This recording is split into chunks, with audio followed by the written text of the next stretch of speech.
The Wolf Pit, one of the most classy and crunchy individual food YouTubers on YouTube. His wonderful buttery voice and deep fried attitude are the honest reasons why I even bother getting out of bed in the morning. From his crispy Dollar Tree reviews to his how-to basic style of cooking up slabs of delicious meat. Meat. On the grill, I never cease to be entertained by the sacrifices he does for us, the people, so that we don't have to. However, my love for the Wolf Pit was sadly melted like a Dollar Tree steak upon seeing that episode. I remember it like it was yesterday. Well, that's because it was yesterday. Oh, shut up and just listen to my story, darn it! I was out at my Lord and Savior Larry's favorite adult playground. No, not that adult store at Harvard Street, you silly little TVPs. The Dollar Tree. I was going there because my half-son, Larry Jr., who I named after the Wolf Pit because I'm that darn obsessed with him, needed me to get him some high-quality foods for him to review on his YouTube channel, The Wolf Pit Jr. I decided to do what he wanted, but given the fact that I work only 40 hours a week at my local Burger King and can barely afford a pair of toenail clippers at Walmart, I wind up having to go to the Dollar Tree to get him some yummy nummies to review, which in retrospect wasn't a good idea since our food allowance was only $5 for the month, but who the heck cares? As I was walking around the frozen food section of the Dollar Tree, eyeing the sophisticated and delicious concoctions that were finely crafted items in the freezer, I saw it. The last Dollar Tree steak in existence. At least in the store. I immediately yanked the door to the freezer door open like the Hulk, practically ripping the door off of its hinges. Actually, that's what I did. Thus signaling the alarm that was in the Dollar Tree for some reason, and proceeded to reach in and grab the steak. But something was very off. The steak's packaging was rather rectangular and thick. No, not Judy Neutron thick, but meat-like thick. I would have inspected the packaging a bit more, but the Dollar Tree employees wind up finding me and proceeded to tackle me, beat me up with a couple of Dollar Tree steaks, and then throw me out of the store in a fit of rage. It was actually pretty painful, and I cried for 20 minutes because I got a boo-boo on my pinky finger. I made a mental note to call up HR because of the boo-boo that I got from those nasty, meanie employees, and then began walking 5 miles back home to my dingy, rat-infested studio apartment where my son was likely starving to death. After walking for nearly hours on end, getting back to my hovel of a home, I finally walked into the front door of my apartment, which was actually a sheet of plywood with a handle written on it. Yeah, this is the reason why you don't sit there and take advice from Drake and Josh. Yeah. As I expected, Larry Jr. didn't cook me up my 5-course dinner that I had been forcing him to make for days on end. In fact, I didn't even see him in the house at all. I was very, very, very mad at him. I walked over about 5 miles to get him the food that he wanted to get his dying YouTube channel, only for him to just up and leave without so much as a 5-course meal spread out on my fancy $10,000 table that I got on eBay. He was so going to get grounded for a million years when he came home. Seeing as though I didn't have to do anything, as I made my son do all the housework and stuff like that because I'm too cool for school. Oh, wait, I meant work. Whatever. I plopped myself down on my $500,000 ottoman in my living room and began looking at the block of meat that I had forgotten to pay for, and then looked at the label. What I saw was odd. The package on the label wasn't the 3.5-ounce steak label that it had. Instead, it read, "The Wolf Pit Lost Episode VHS tape in a 30% solution with TVP included." I opened up the packaging, and lo and behold, there was a tape, sitting there in all that preservative solution goodness. Well, at least the tape was fresh. However, something bothered me terribly. For one, why was this VCR tape in a 30% solution? Everybody knows that VHS tapes need to be submerged in at least an 80% solution, or else it gets all rubbery and the texture gets nasty. Secondly, textured vegetable protein? I thought that was banned in America. Thirdly, boy, How in the world was it that a popular YouTuber like the Wolf Pit would have a lost episode on a VHS tape? Seriously, come on, get with the times, man. VHS tapes are like so 1999. After pulling the tape out of the wrapper, followed by drinking the light pink preservative juice inside of it, thus probably giving me a lot of health issues in the near future, I popped it into my VHS player. Sadly, though, I had to try and fix up the coke cables in my back in my VHS tape since Larry Jr. had used them earlier to strangle Gordon Ramsay after he said that our chocolate cake didn't have enough lamb sauce all over it. After finally doing that excruciatingly painful, rotten, and evil task of hooking up my VHS player, I threw a Dollar Tree steak at it and immediately turned on. While the commercials were playing, mostly just some dumb commercial about raiding Area 51, I went to the kitchen and prepared myself a glorious feast. A whole deep-fried turkey using my air fryer that apparently gets a lot of hate whatever. A Christmas ham, Planters peanuts, a Wagyu beef sandwich from Japan that cost me $500,000, an ice cream sundae dusted in gold, 8 Taco Bell burritos, and a Mountain Dew Slurpee to drink it all down. As I sat down on my couch with my glorious meal spread out on my solid oak vintage 1600s oak coffee table, I began to watch this episode. The episode started off rather oddly off the bat. The main logo that usually is shown to start off the video wasn't its usual logo at all. Instead, it was the Taco Bell logo shaped and deformed, likely by Photoshop, to spell out the words, "The Dark Pit," instead of "The Wolf Pit." That was confusing to me, but then again, maybe that episode had been sponsored by Taco Bell? I mean, he is a food review channel after all. Anyway, after that creepy Taco Bell logo intro, the scene then cut to show Larry inside of a Dollar Tree freezer.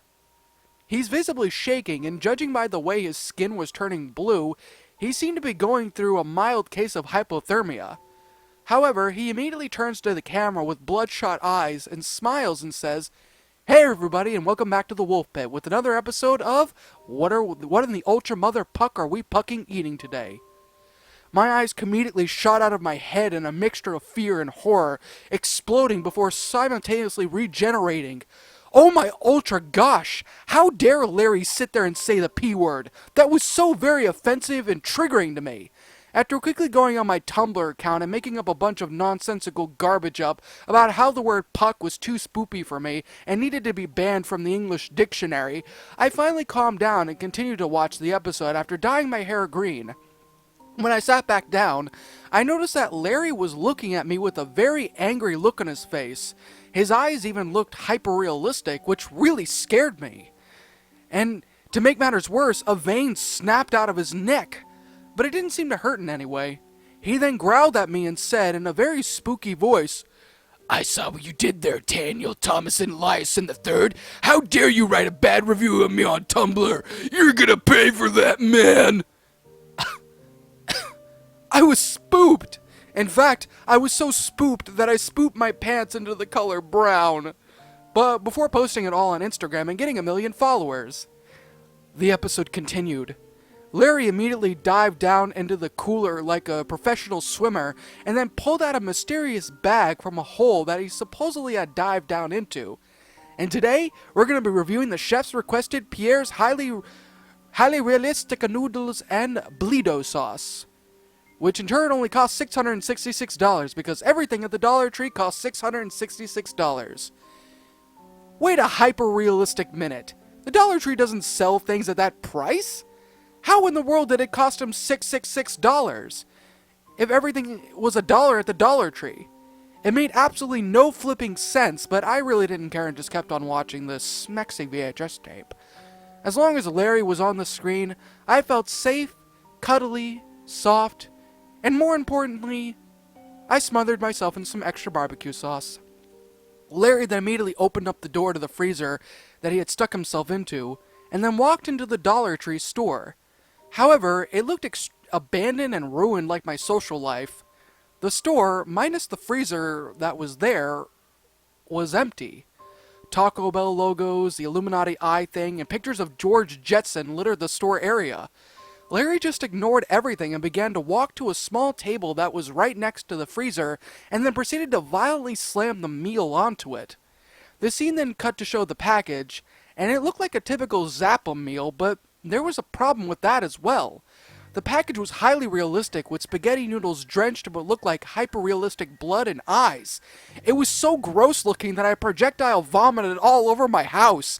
I even threw up on old man Jenkins. The force of my puke was so great that I eviscerated him off of the face of the earth in less than a few seconds. In fact, my puke was so fast and furious that the government wound up kidnapping me and proceeded to use me as a tactical weapon to test out my Chick-fil-A sandwiches on skeletons to see if they would come back to life and dance. Needless to say, after 8 straight months, I had failed. I was berated by everybody, my family disowned me, and I was sent home to sit in the timeout corner forever with no chance of me ever getting a scoop of ice cream that I wanted so badly. I cried when I got home, but for some reason the tape was still playing, so I decided to watch the rest of the tape before taking my grounding like a man. Larry then proceeded to take the meal and rip it open violently, only to find out that the food was already heated up. It's about time you showed back up. I had to cook this dang meal nearly 5,000 times to keep it warm for you. You sad, pathetic, grounded 30-year-old man who fails at life. Anyway, this meal contains 2,000 calories, 66 grams of carbs, 1 gram of trans fat, 1 gram of fiber, and 100 grams of blood. Let's eat! Larry then proceeded to take a bite out of the meal, but then he froze.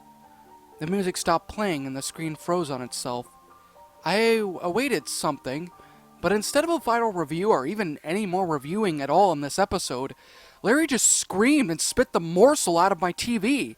It landed on my textured vegetable protein sculpted couch. Yeah, my couch. Even though it's actually more of a $10,000 ottoman, but whatever. Textured vegetable protein! No! My only weakness! Oh! Larry screamed, before his face melted off, revealing... Oh my god! Binging with Babish! Holy cow butt! The wolf pit was secretly Babish the whole time! This was going on my Tumblr feed. However, just as I was about to do that, Larry, aka Babish, jumped out of my television screen and then proceeded to take a dump on my computer before walking up to me and kicking me straight in my badonkadunks. I wound up blacking out after that because of the because of the fact of the matter that I'm very sensitive, and honestly, I couldn't handle it anymore. I woke up in the hospital a few hours later. My head really hurt. I tried to get up, but I was strapped down to an operating table. I looked over to my right, and I saw a nurse writing something down onto a small clipboard. I was about to call her over to me, until she turned around. What I saw horrified me. Instead of the face of a perky blonde, I was met with the face of Larry, aka the Wolf Pit. He was wearing a blonde wig on his head and had 2 watermelons taped to his bosoms. Well, Mr. Swiss Chard, it seems that you hit your head again on that brick wall, didn't you? Nurse Wolfpit said in a fake girly accent. I couldn't speak. Well, not like I was able to anyway, as Nurse Wolfpit had shoved a few Dollar Tree sandwiches down my throat to keep me from talking. However, I was able to make a couple of grunts, which apparently allowed Nurse Wolfpit to answer my supposed question. Mr. Swiss Cheese, don't you remember? You never had an apartment, a 4-course dinner meal, nor did you ever have a son by the name of Larry Jr. who wanted to aspire to become a popular YouTuber one day. You're simply a homeless man who got drunk on potatoes. Nurse Wolfpit then peeled off her skin, revealing the face of another Wolfpit from a different dimension. Sure, it may have looked like him, but his eyes were reptilian, his skin was green, and on his head was an Illuminati eye sigil. I started to cry at this, seeing as how I was about to be lizard food once again, before being reincarnated to another lonely sap on these terribly made creepypasta stories that some idiot online narrates for ad revenue. But whatever, I'll always narrate these stories, for you, the people, so you don't have to. The end. In fear and surprise, as your eyes widen, your mouth goes dry with each battered breath. You try to scream, your mind begs to leave, glued to your computer screen. The killers they slash, the tapes burn and crash. The cartridge you bought will be your final haunt. The rituals of hate will seal your fate. The tears you shed will be from the fear-gripping horde-driven nightmarish gore-filled, terrorizing, hateful, burning, violent, rage-inducing, knife-slashing, blood-splattering, silent screams. Only time will tell if you will escape this online hell. Your horror-filled obsessions will come with its own regressions. Your pathetic screams will not be heeded in any way, because your nightmares will come at any day.